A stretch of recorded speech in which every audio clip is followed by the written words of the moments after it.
ახალ მოგესალმებით ვაგრძელებთ გადაცემას. ეს არის ток-შოუ პლუს მინუსი. მე ჟურნალისტი გიორგი ახალკაცი ვარ და ყოველ ორ შაბათს გიყვებით ამბებზე, რაზეც სხვაგან არ საუბრობენ.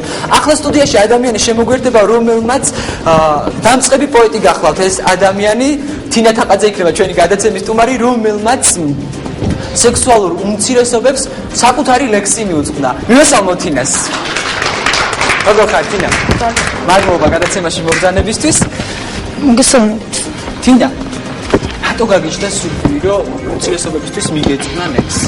რატომ გამიჩნდა სურვილი? იმიტომ რომ თუნდაც ძალიან ბევრი მეგობარი მყავს უმცირესობიდან. არა ეს პრობლემა ჩემთვის, იმიტომ რომ ისინი ადამიანები არიან და ბევრ ადამიანზე უკეთესებიც არიან. არ არიან მოძალადეები, მათაც შეუძლიათ სიყვარული, მათაც შეუძლიათ უყვარდეთ და წეღან რო თქვი რომ შიდა ქართლში არიან ასეთი ადამიანები. ძალიან გამიკვირდა, იმიტომ რომ სიყვარული შეუძლიათ შიდა ქართლშიც, თბილისშიც, ქუთაისშიც, ბათუმშიც და სხვადასხვა ადგილებში. ესაა სიყვარული, ესაა გრძნობა, ეს არა ავადმყოფობა. და ყველას აქვს უფლება უყვარდეს ის და იყოს მასთან, ვინც მოსწონს და ვინც უყვარს. მოდი წავიკითხე შენი ლექსი და გავაგზავნოთ საუბარი შემდეგ. ეს ლექსი არის დაწერილი ერთ ადამიანზე, რომელიც იყო საკმაოდ წარმატებული ადამიანი და როდესაც გაერკვა რომ ის იყო ლესბოსელი, ამის გამო მან დაკარგა სამსახურები, მან დაკარგა ძალიან ბევრი რამ, მან დაკარგა ოჯახი და დატოვა კიდევაც საქართველო. აქ არის, მოდი დავიწყებ პირდაპირ, ლექსი ქვია ჰომოფობებო მისმინეთ. გული მაქვს, ამიტომ განვიცდი სიყვარულს, ტკივილს და სიშორეს. არც სულელი ვარ, არც ბოროტი, ამიტომ სულ ყველას გიშორებთ. რა იყოთ, შეშინდით, რა მოხდა? ცხოველი გგონი ვართ თუ ცდები. გგონიათ რომ მაგცევთ მათ ხოვრად ამაში, თქვენ მართლაც ცდებით. რატომ გადაწყვიტეთ რომ მე ვარ სულით მახინჯი და ბოროტი? მეც რომ დავიბადე, ვტიროდი, დედარძეს მასმევდა წვეთობით. თქვენსავით გამზარდა ოჯახმა, თავიც გამიტეხა ვრცელქობით. წირვეზეც მივლია თქვენსავით, ბევრჯერ მიტირია ლოცვისას. შევუწუხები ვარ სვის ტკივილს, ავკანკალებულ ვარ გრძნობისგან. შემიფარებია გლახაკი, ბავშვისთვის მიკითხავს არაკი. ბევრჯერ მოხვედრი ვარ ბრძოლაში, არ მიკადრებია ღალატი.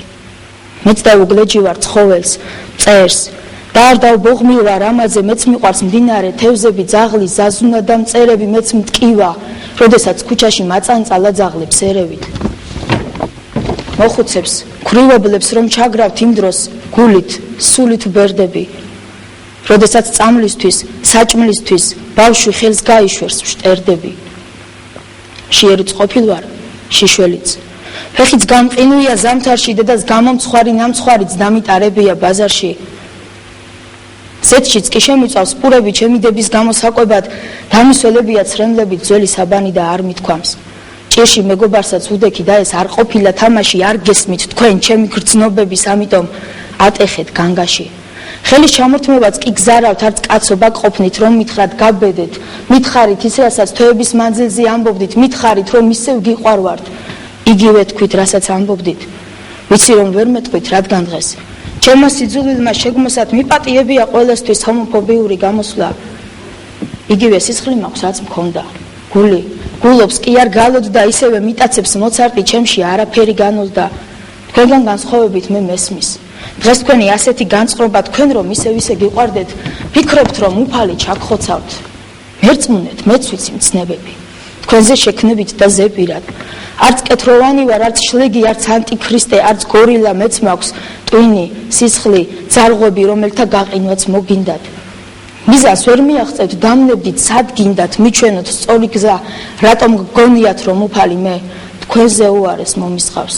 ჩემი გზა ესაა, მაცალეთ, ჭაობში რად, რისთვის გგონი ვართ, უკეთესად ვიცი ცხოვრება, რადგან სულ ტკივილით მოვდივარ. გული მაქვს, ამიტომ განვიცდი სიყვარულს, ტკივილს და სიშორეს. ბოროტი არ ვარ, არც სულელი, ამიტომ სულ ყველას გიშორებ. მართლა ძალიან იმოქმედა ჩემზე ამ ლექსმა. რატო ესეთი ძალიან გრძნობებით გაქვს დაწერილი ეს ლექსი? რამდენად მნიშვნელოვანი ადამიანი იყო შენთვის, ვისაც მიიწვევი? ძალიან მნიშვნელოვანი იყო ადამიანი და მისი ტკივილი ძალიან მივიტანე გულთან. იმიტომ რომ ადამიანი, რომელიც ძალიან ბევრ კარგს აკეთებდა, რომელიც თითქმის ყველას ეხმარებოდა, იმის გამო რომ იყო ის ჰომოსექსუალი, გარიყა საზოგადოება. და ბევრი პრობლემის წინაშე აღმოჩნდა. ვის აქვს აზრი სტუდიაში, რომ ვინ არ იმეგობრებს, ასე ვთქვათ, სექსუალური უმცირესობის წარმომადგენლებთან? ხელი რო აიწიოს, შეგიძლიათ. არა, ზოგჯერ ხდება ხოლმე. რომ სულ ყველა ერთაზეა. დღეს რატომღაც ისე დაემთხვა, რომ ყველა ადამიანს რატომღაც დამოკიდებულება შეეცვალა, ასე ვთქვა, უცირესობების მიმართ. ყოველთვის იყო ის, რომ აგრესიულად მოიხსენიებდნენ, დამცინავი ტონით ახდება დღეს რატომღაც ყველა. ალბათ თქვენი რჩევები გაითვალისწინა ქალბატონო თამარ და ნათიას საუბარს კარგად მოусმინა რატომღაც. კი, შეგიძლია ეხლა რა არის იცით საერთოდ მე ვიცი და ჩემი გარშემომყოფებიდანაც და საერთოდ საზოგადოების აზრი მთლიანად უარყოფითი არ არის ამ ადამიანების მიმართ და ძალიან ბევრჯერ უღიარებიათ რომ თქვათ ოჯახები რომელიც ანუ წყვილები რომელიც არიან განსხვავებული ორიენტაციის ნაკლებად გალატობენ ერთმანეთს ვიდრე ვიდრე ის ადამიანები, ვიდრე ის წყვილები, რომლებიც არიან მიღებული ორიენტაციის. ანუ ხა სწორ ორიენტაციას ვერ ვიტყვი, ანუ მიღებული და დამკვიდრებული ორიენტაციის. და ძალიან ხშირად მე მომისმენია ის, რომ განსხვავებული ორიენტაციის მქონე ადამიანებმა იციან ძალიან დიდი სიყვარული და უფრო გრძნობიარები არიან საერთოდ, რა უფრო ჰუმანურებიც. რა ვიცი, აი ესეთი შთაბეჭდილებაც მაქვს და საერთოდაც ესეთი მუსილებს ესეთი აზრი საზოგადოებაში. თუმცა, როდესაც ხმამაღლა ეს არის განჯისაგანი ხდება, რატომღაც ყველა უმეტესობა არის ხოლმე წინააღმდეგი, რომ არა. აი რატომ არა? თუ მე ამაზე მოვისმენ არგუმენტირებულ პასუხს, რატომ არა? მაშინ შეიძლება დავფიქრდე, იქნებ სწორად არ ვაზროვნებ, როდესაც ამ საკითხთან დაკავშირებით ჩემს აზრს გამოვთქვამ. და კიდევ ერთი უნდა დავამატო, მე როდესაც სადღაც შემხვდა ესეთი ცნობა კი არა ინფორმაცია, რომ ევროპარლამენტში ჩაატარეს სექსუალურმა უმცირესობებმა გამოფენა. ეს იყო ესეთი სახელწოდებით იყო განსხვავებული ოჯახი, განსხვავებული სიყვარული. და ეს გამოფენილი იყო მამაკაცების წყვილის ოჯახი, ქალთა და ასე შემდეგ, შვილებით, ბავშვებით და 800-მდე პარლამენტარი იყო მიწვეული. და უმეტესობა პარლამენტის წევრებში გამოიწვია ამან ძალიან დიდი ასთა სხვადასხვაობა და წინააღმდეგობა და პროტესტი მათ მასმედიაშიც და სატელევიზიო ეთერებშიც გააკეთეს განცხადებები, რომ ეს არის დაუშვებელი, მიუღებელი და ეს აქედან დასკვნა არის ის, რომ მათ თავარი მესიჯი ვერ გაიგეს, რომ ყველა ადამიანი არის თანასწორი და იქიდან გამომდინარე ეს მსოფლიო პრობლემაა, მე ასე ვფიქრობ, ეს არ არის მხოლოდ ჩვენი ქვეყნის პრობლემა და ამას ალბათ გავა კიდევ რამოდენიმე წელი და ამაზე საერთოდ მსჯელობა არ იქნება და აქცენტები საერთოდ არ იქნება გაკეთებული. მე ესე ვფიქრობ და ესე მინდა რომ იყოს. თამამად ვაღიარებ. წერანცუდაც დაგავიწყდათ. რასიცუდა საუბარი. გამეც პასუხი კითხოს დაკისო. თქო მიკროფონი რო გადააწოდოთ. ეს შენ როგორი დამოკიდებულება გაქვს ასე ვფიქრობ ზოგადად. ჩემი აზრით სექსუალობა ადამიანის არ უნდა იყოს მისი მოკლედ მარკი ქმედების კოეფიციენტის გამსაზღვრელი. ანუ ის რას აკეთებს, რა აზროვნება აქვს, რა შეუძლია საერთოდ აკეთოს ცხოვრებაში, ეს ამით უნდა გაინტერესებდეს ადამიანი და არა ის მართლა ღამე ვისთან იძინებს, გულში და თავში ვინ ყავს. საერთოდ ეს არანაირად არ უნდა იყოს გამსაზღვრელი იმის რა გონება აქვს, სად მუშაობს, არ უნდა იყოს ადამიანობის გამსაზღვრელი სექსუალობა. არც პროფესია. ადამიანობა. და გასთავარი ამას კანონი არ უნდა გიწესრიგებდეს ურთიერთობაში. კანონი მორალს ვამს საერთოდ ეს ჩემი გადავდეთ იმის რომ უზენაესი კანონი ჩვენი საქართველოს კონსტიტუცია საერთოდ აღიარებს ადამიანების თავისუფლებას. ხო? აზრის თავისუფლებას. ხო? და პირადი ცხოვრების ხელშეუხებლობას და ჩაურევლობას პირად ცხოვრებაში. ეს არ უნდა იყოს ის კანონი, რომელიცაც შემდა იხელმძღვანელოს ცხოვრების განმავლობაში. შემდა შენი კანონითაც იხელმძღვანელო მორალური კანონი. კანონი არ უნდა მასწავლოს მე ვინ მიყვარდეს, რა ჩავიცვა, ეს ადამიანს აკარგვინებს მეს და აზრის თავისუფლებას და კანონში ეს ვერ ჩაიდება ვერანაირად ზოგიერთ პოლიტიკოს უნდა, მაგრამ ვერ ჩადებს.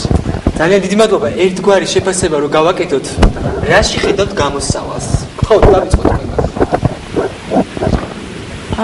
ჩემთვის ყოველთვის პრიორიტეტული არის ერთადერთი რაღაც, როდესაც მსგავს შეკითხვას მისვენ. განათლება, გონების ტრანსფორმაცია, საერთო საზოგადოების ტრანსფორმაცია, მეტი ინფორმაცია, მეტი გახსნილობა სიახლეებისადმი და ეს კომპლექსში აუცილებლად წინ წაწევს ძალიან ბევრ საკითხს. კიდევ ერთხელ, არა მხოლოდ თქვა სექსუალობის, მიმღებლობის საკითხს, ნებისმიერ საკითხს, რომელიც ასე თქვა საზოგადოების მრავალფეროვნებას უჭერს მხარს. იმიტომ რომ რეალურად საზოგადოება მრავალფეროვანი უბრალოდ დაინახო, აღმოაჩინა, მიიღო და გაითავისო და უფრო ნაკლებ პრობლემა იქნება. ამას ჭირდება განათლება და განათლება. აბსოლუტურად ვეთანხმები ის რომ ადამიანი იყოს თავისუფალი, ის უნდა იყოს განათლებული და ჩემი ერთი მესიჯი რაც შეიძლება იყოს საზოგადოების მიმართ ეს იქნება არა ჰომოფობიას კონტროლირებდები. ძალიან დიდი მოგესალმებით დღეს მოხვედით და ჩვენს გადაცემაში მიიღეთ მონაწილეობა. მე ისევ და ისევ შეგახსენებთ რომ დღევანდელ გადაცემას როდესაც ვამზადებით საკმაოდ გაგვიჭირდა ადამიანების მოყვანა. თუმცა ეს ადამიანები აღმოჩნდნენ ძალიან თამამები და მოვიდოდათ საუბრობდნენ დღეს ჩვენს თემაზე, გადაცემის თემაზე და ვფიქრობ რომ საკმაოდ კარგად გამოუვიდეთ მათ ეს ყველაფერი, იმიტომ რომ კარგად არიან ამ სფეროში გარკვეულები და განათლებული. Dar meșileta. Sau reclamă. Ძალიან დიდი მადლობა კიდევ ერთხელ. ეს არის გადაცემა. ეს არის შოუ ინსპირაცია მე გიორგი ახალკაცი და ყოველ შაბათს მოგიყვებით ამბებზე, რაზეც სხვაგან არ საუბრობენ. ჩვენი გადაცემის მომდევნო თემა გახლავთ უკანონო წარწმეული ქონება. ჩვენ ერთმანეთს ისევ ორ შაბათს, ისევ 11-ს ნახევარზე ჩავხდებით. კარგად ბრძანდებოდეთ.